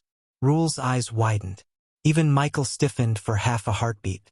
The rank 4 elder simply pivoted away from them. His tattered robes snapped as he stepped toward the far edge of the battlefield. He was running. Is he escaping? Rule whispered, disbelief cracking his voice. The answer came an instant later. Space twisted in front of the old man. Not the wide, heavy folding of a domain, but a thin slit, a jagged scar in the air that tore open with a shriek of protesting reality. The frozen plains on the other side distorted into a narrow tunnel of warped light. He stepped into it without hesitation. "Stop high!" Varun began. Ghost was already moving, mandibles screeching as he hurled himself after the old man. Beginning lunged as well, but the elder's body slipped through the crack like smoke. The slit snapped shut. The old man's presence vanished from the center of the battlefield. He reappeared hundreds of meters away, staggering as he came out of the spatial tear, one hand clutching his chest. Black blood dripped from the corner of his lips, hissing as it hit the ice. He had escaped the encirclement. Michael's pupils shrank. How did he? Then it hit him. When the domain had descended, it had swallowed everything. The frozen plains, the sky, the undead, the demons, the soldiers, and the human undead that had been holding the dome barrier. Inside the domain, that positioning had been erased. When the mirror sea shattered, everyone had been thrown back into reality according to the domain's fading influence, not their original arrangement. Some undead ended up scattered. Some demons landed farther away. And the undead mage's anti-space barrier, which had already been forcibly overridden by the domain, was in tatters. Right now, there was nothing left that could truly cage a rank 4's understanding of space. The old man had seen that gap before anyone else. Michael did not waste time cursing. Ghost. Beginning. Lily. Spartan. With me. His voice cut across the battlefield. Prince glanced at him, eyes flashing. You are chasing Master? Yes, Michael replied. You stay here. Support the soldiers. Kill every demonic supernatural that tries to escape. Prince nodded once. Behind him, the shadow puppets spread like a black tide, surging toward the nearest demons. The soldiers, now breathing freely and no longer crushed by domain pressure, rallied with a collective roar. Varun whirled toward Michael. Boy, I will not let him leave, Michael said, already moving. If he escapes, like this, all of this will have been meaningless. He did not explain further. There was no time. He blurred from his location. Behind them, the battlefield exploded into a separate storm. Prince's puppets slammed into demonic supernaturals who had been moments away from charging Michael's exposed back. One demon tried to flee, only for a shadow to shear through his legs. Push them back, Varun shouted, spear sweeping outward in a wave of light. Do not let any of them escape. The humans and undead formed a brutal wall, sealing off the battlefield in layers. Michael did not look back. His focus was on the figure in the distance. The old man stumbled across the ice. Every step left a smear of black blood. Spatial distortions trembled around him, trying to rise into another protective shell. But each attempt collapsed halfway as the poison gnawed at his control. He clearly wanted to open another crack and flee farther. Michael could not allow that. He activated phase shift again. The world blinked and he was suddenly far closer, so close he could see the elder's shaking shoulders, the faint tremor in his raised staff. The old man heard the air tear. He looked back, eyes burning with poisonous light and hatred. You still chasing me? He rasped. You came for me and attacked, Michael said. Did you think I would let you walk away? The Venomfang spear leveled, its tip locked on the elder's chest. The old man stared at the spear tip for a long breath. Then he laughed. Idiot boy, he rasped. Still playing hero for the Federation? Michael's eyes did not shift. The old man tilted his head, shoulders shaking with another low, hoarse chuckle. You really think they will thank you for this? He asked. You really think they will watch you grow and smile and clap like proud parents? He spat black blood onto the ice. The Federation, the associations, the old clans, the races outside, this little planet, all of them are the same. His gaze sharpened. They do not nurture things they cannot control. They cage them, or they break them. He lifted his staff slightly. They will fear you, he continued. That talent, that army, that ridiculous potential. His lip curled. Today you killed a rank for that should have erased all of you. Tomorrow some old monster in the Federation will read a report and ask a simple question. His eyes bored into Michael. How do we chain him? And if we cannot chain him, how do we remove him? Chapter 7:12 Dead? Michael did not respond immediately. The elder's words were not entirely foolish. Michael understood that much. He had known from the beginning that his situation was too unusual. Unlike Brian with his dual classes or Rin with her frightening comprehension, rare body and perfect class fit, his existence operated on a different level entirely. Both of them were special, but their special traits could still be rationalized. Michael was different. He could create special beings. One look at his undead army was enough to prove it. If he were honest, he had always held back because of this. His power was not something the world could digest easily. His caution did not come from cowardice but from reason. Being trapped between a half-step rank 4 demon on the 20th floor and surrounded by demonic supernaturals on the first floor had forced his hand. It was not a plan he considered ideal, only the easiest at the time. He had believed the worst outcome would be increased attention from the Federation. Instead, this old man had turned him into the center of the entire event. Even so, Michael did not regret his actions. He understood the possibility that the Federation might one day attempt to control him, but he did not believe they would silence him. He had not done anything wrong. Everything he had done was for survival, and the world had witnessed it. Michael lifted his spear slightly. His voice was steady. Then I only need to become too powerful to chain. Michael believed this. He could achieve this. After all, this was not his limit. Perhaps even if he ascended to rank 3 and still could not resist the Federation, he could at least flee with his family into the universe and settle on another planet until he was stronger. This thought came because his mind, though calm, was still slightly chaotic after the old man's repeated words. The old man froze for a moment. His lips curled into a cold, pained smile as more black blood ran down his chin. Arrogant child. The old man's shoulders shook with another dry, broken laugh. I almost admire it, he said. That thought of yours. To become too powerful to chain. If nothing else, your arrogance suits your strength. His eyes narrowed, the poisonous light in them sharpening. And do not mistake me. I may hate the Federation, but I will not call them weaklings. They are anything but that. They survived things you have not even imagined. They fed geniuses like you into wars long before you were born and ground them into dust. You think you are the first monster they have seen. You think being strong will keep you free? He rasped. That is when they tighten the leash. One misstep, one refusal, and suddenly you are branded a threat. Then you will stand where we stand, hunted, painted as demons so everyone can sleep at night. His lip curled. In the end, you are no different from us.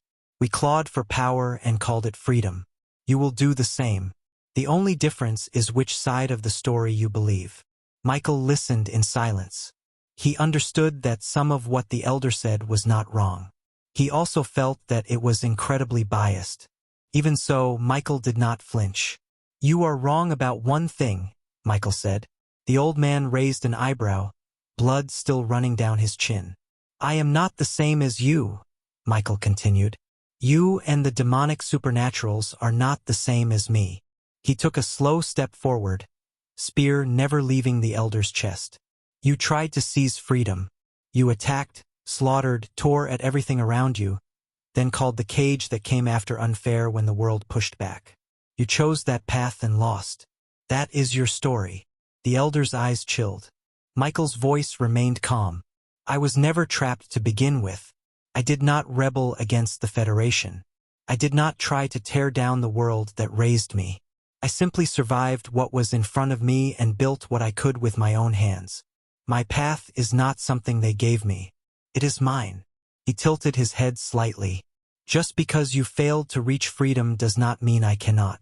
Just because you ended up here does not mean I will follow. The old man's expression twisted. You really think you are above it all? He hissed. You think they will not come for you when you grow a little more, when your army fills the sky, when your name spreads beyond this little base? Michael did not look away. "If they try to chain me, I will break the chains," he said. "If they try to kill me, I will survive. And if that is impossible, I will leave. This universe is wide. I am not the one stuck on the first floor of hell, calling it a prison." The words sank in. For a heartbeat, there was only the sound of the wind across the ice. Then the elder's face contorted. Rage and humiliation twisted his features. His chest heaved violently. "You arrogant!" he spat. His body trembled. A huge mouthful of black blood erupted from his throat, spraying across the ice in a jagged arc. The poison that had been barely contained surged through his weakened frame like a flood. His gaze, still filled with hate, met Michael's one last time. Michael felt the air tighten around him and immediately got in a stance. He was just about to stab the old man when he spoke again. "You will learn," he rasped. "One day, you will." The words dissolved into a harsh, ugly cough that continued for several seconds. The old man's eyes rolled back. He did not move again.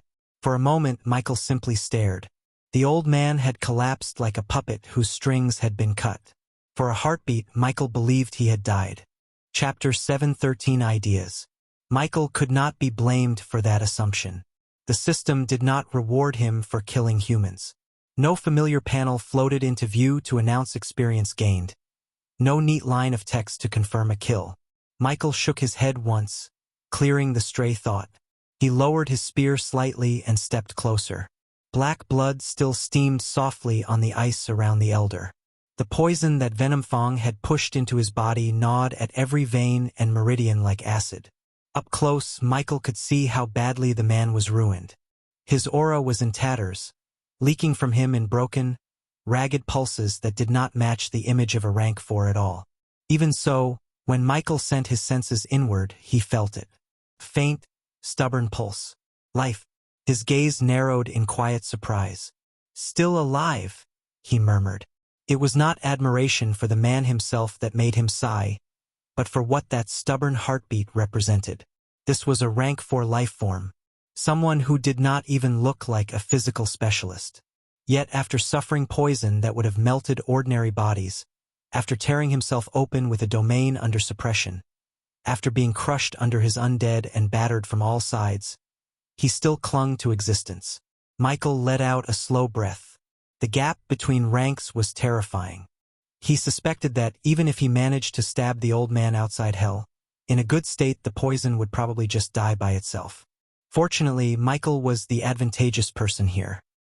He stood over the collapsed rank 4, silent for a long breath as the steam from the poisoned blood curled around his boots. Now that the immediate tension of the clash had faded, another question rose in his mind. What to do with him? The most straightforward option was death. End it cleanly, make sure the elder never woke up to cause trouble again. Then preserve the body. The thought unfolded quickly. If he killed the old man here, he could seal the corpse, store it properly, and wait. When he advanced to rank 3 and his control over death and contracts deepened, he could attempt to raise the elder as undead. A rank 4 corpse turned into an undead under his command. Michael could not deny that the idea made something in his chest stir. His lips curved slightly despite himself. That sort of piece on the board was not something he could ignore. Just imagining the old man as a silent, obedient weapon in his legion was enough to make the option feel very tempting. The smile faded a moment later as another thought slipped in. If turning him into an undead later was possible, was that really the best he could do with a living rank 4 right now? Michael's gaze lowered to the elder's chest. The faint pulse of life was still there. Weak, but stubborn. A different possibility took shape. Instead of killing him and gambling on a future resurrection, why not try to make him a servant now? There were ways. He still had the master-servant-slave contract. One binding, and the old man would be forced to obey. In theory. Michael's eyes narrowed slightly. The problem was not the method. It was the gap. The contract had limits. He had used it on people close to his level before, never on someone this far above him.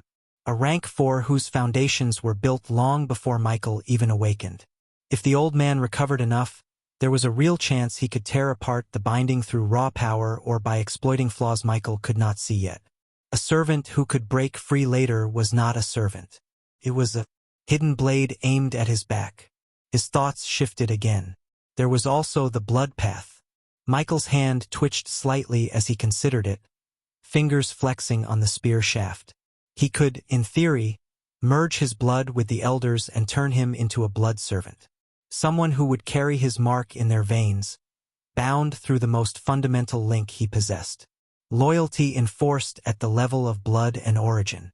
On paper, it was stronger than a simple contract.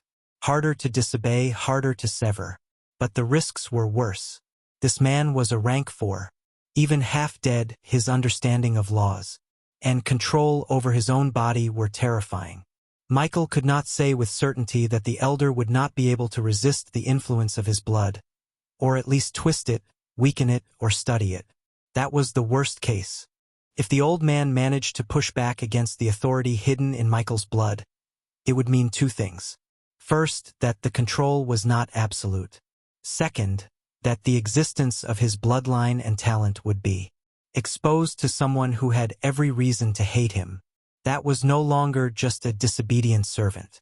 That was an enemy who had glimpsed one of his greatest secrets. Michael's expression cooled. He knew how rare his advantages were. To show them to a stranger, to a hostile rank 4, just for a chance at a servant was a gamble he could not take lightly. His gaze lingered on the old man's unmoving form. Another thought surfaced. The third option. Not resurrection later. Not a servant who might break free. Not a blood bond that carried unacceptable risks. He could remove the old man's consciousness entirely. Leave the body alive but empty. A breathing shell with no will, no resistance. Nothing left but instinctive obedience to whatever command he imprinted afterward. A living puppet. This was simply the cleanest method. A rank 4 body under his control without the mind that made it dangerous. Jester could do it. The mind arts extracted from Liang plus its original abilities which did the actual work were terrifying in precision. If the old man's consciousness was ripped out at the roots, nothing of him would remain except flesh and power. Chapter 7:14 Return. Michael felt this option was good. In fact, the more he examined it, the more he realized it carried additional benefits. A living rank 4 was a treasure trove. The memories and knowledge buried in the man's mind, all of that was valuable to an absurd degree. And Jester could take it. Knowledge that Jester could integrate, that could be turned into new skills and methods. Knowledge that Michael himself could study. Compared to spending years or decades learning the complex principles of high-ranked superpowers, Michael had to admit he preferred this quicker method. Except that it was also cruel. He was not blind to that. Stripping someone's mind to feed his legion and strengthen himself was not something he would have even imagined doing months ago. The idea would have disgusted him. But people changed. At least to Michael he was still a good person. And the old man had tried to kill him. Michael crouched down beside the body, sensing the faint pulse of the old man.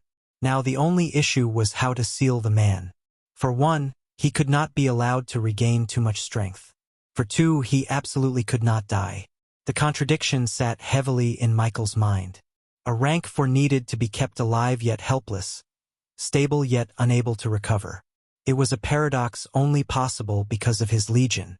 The problem had only truly taken shape in his thoughts after Michael had already reached a solution. A faint rustle of energy brushed his palm. At some point, the damaged coffin of the Forgotten had appeared. From within, he summoned the undead life worm. Despite its eerie appearance, the sensation that reached Michael was strangely familiar. This species really feels like a medic, Michael thought with faint amusement as he recalled some of its abilities. The life worm drifted toward the old man's head, its tiny feelers twitching as if tasting the air. Then it gently latched onto the elder's scalp. A pulse of soft light spread outward. Michael felt a stream of information brush against his mind through the worm's link. Internal organs severely damaged but reparable to some extent. Meridians corroded but not collapsed. Poison still active and slowly spreading. Life force unstable but preservable. Michael exhaled very quietly. Good. He will not die unless I want him to. But that also led to the next problem. He could not allow the old man to ever regain full strength. Not now. Not until he was completely under control. The life worm chirred softly and nudged another stream of information toward Michael. It could stabilize the body. It could use its abilities to suppress regeneration by keeping the old man's insides in a controlled mess. This could hold the elder's life in a half-mended state. But it could not seal intent or consciousness. That job required another. Jester, he said. However, since that fellow was not around, Michael would have to think of another method for now. Michael's fingers tightened slightly. The solution in front of him was crude, but it was enough for now. He looked at the worm still latched to the elder's skull. Forget everything else for now, Michael said quietly. Just make sure he does not die. The worm responded with action. Already, Michael could see the changes if he focused. The elder's breathing, which had been on the verge of stuttering out completely, settled into something shallow but consistent. The color of the poisoned blood around his wounds shifted by a fraction, no longer darkening as quickly. The violent internal collapse slowed. He was still ruined and helpless. He was simply no longer dying. For now, that was all Michael needed. He let his gaze drag once more over the old man's body as he placed the life worm back in the coffin space. Now the next step was simple. Prevent the man from ever regaining consciousness. Michael already knew what to do. He raised his hand. Cold gathered around his fingers. Ice spread from beneath the elder's body in a smooth, controlled wave. It climbed over his limbs, his chest, his neck. It flowed around him like a slow-moving tide, swallowing him piece by piece. Michael did not rush it. He guided the ice in thin layers. By the time it reached the man's head, the only part left exposed was his face. Michael paused. He extended his senses again, just enough to confirm what he needed. The old man's faint life energy was still there. Weak, steady. The energy the worm left behind pulsed faintly, responding to the encroaching cold and adjusting the elder's internal state to prevent true stasis. Alive but barely. Sleep, Michael murmured. The final layer of ice closed over the elder's face. For an instant, he felt the man's consciousness flicker, some instinctive, drowning awareness trying to surface as the cold swallowed everything. Then it went quiet. Michael let out a slow breath and studied his work. What lay in front of him was a solid, coffin-shaped block of thick, reinforced frost, a sealed container. Michael reached out and placed his hand on the surface. The damaged coffin of the Forgotten responded immediately. The icy block shrank as his mana wrapped around it, compressed by spatial force and the coffin's own strange rules. In the span of a breath, the human-sized slab of ice compressed down and folded inward, vanishing into the open darkness of the miniature coffin's interior as if it had been swallowed by a bottomless well. To anyone looking at his hand, it was just a small, old coffin again. Michael closed the lid with a soft click after taking back his other undead as well and returned the coffin back to his soul space. There would be time later to bring Jester, carve out the mind, and harvest everything worth keeping. For now, there were other things to do. Michael turned, spear resting lightly in his grip, and began making his way back toward the Federation station. Meanwhile, back in the Federation station, the battle with the demonic supernaturals had ended.